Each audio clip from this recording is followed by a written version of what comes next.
It has never happened. Let me give you this rundown.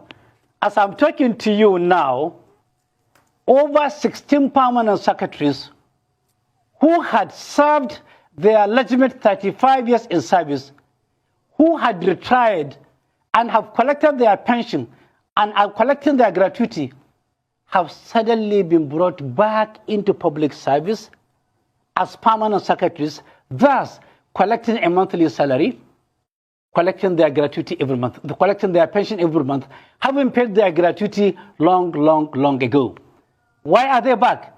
It is because they have been participants in the past looting, and being out of the system will not be safe for the current manager of the Nigerian economy, of the Katsina state economy. Secondly, they are also back because they have the permanence, they have the secretary to the government and the governor as people who are either their blood relations, or they are personal friends, or they are own partners in crime.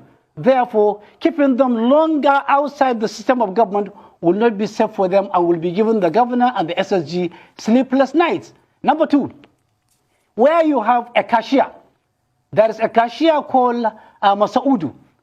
He was a cashier in the government house for 6 years. During his reign as the cashier, he was the closest person to the SSG. And by the last count, they have withdrawn in cash within the period of 5 years over 40 billion naira, with Masaudi's name appearing at every cash collection in tranches of 10 million over the last 5 years. Therefore, keeping Masaudu at a distance will not be safe. Therefore, what they did is now they transferred Masaudu back to another department in the governor's house, in the governor's office, under the power generation project. He was at the local government ministry as a cashier, and you could see what he did. Within a day, he will go to the bank 25 times. Access Bank has a branch in Katsina, has a branch in Daura, has a branch in Malumfashi, has a branch in Funtua.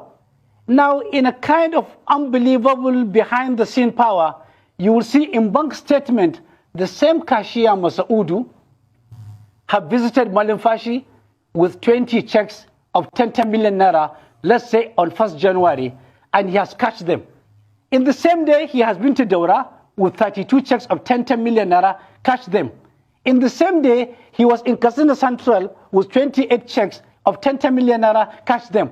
And in one breath, you see him in Malumfashi, all on the same bank statements, such that in one day, he will collect 1 billion naira cash. In a total of 1 month, he will collect over 6 billion naira cash. Recently, in a bank, in Access Bank, I have the account, I have the details, I have everything. In between just one account, Katsina State government has 43 bank accounts.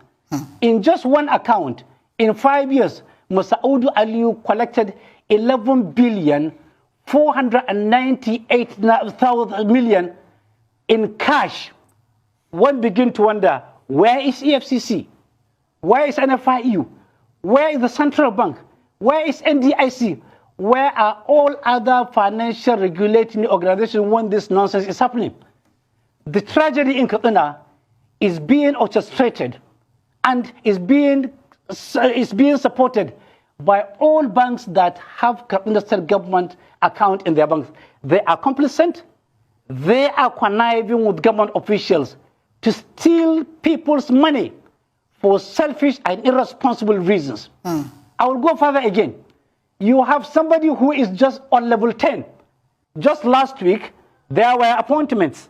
And incidentally, of the appointment of permanent secretaries, 4 of them are officers below the level 12. But they were upgraded against all clarion calls. Now they are permanent secretaries in court. What will happen to the psychology of their colleagues? What will happen to the psychology of their seniors? What will happen to the psychology of the entire public servants? It is the same system where in the last 9 years, there are people who are called casuals. It is against the level in Nigeria. There are people who are still earning 5,000 naira in Katsina under the nonsense casual payroll. I can continue ad infinitum.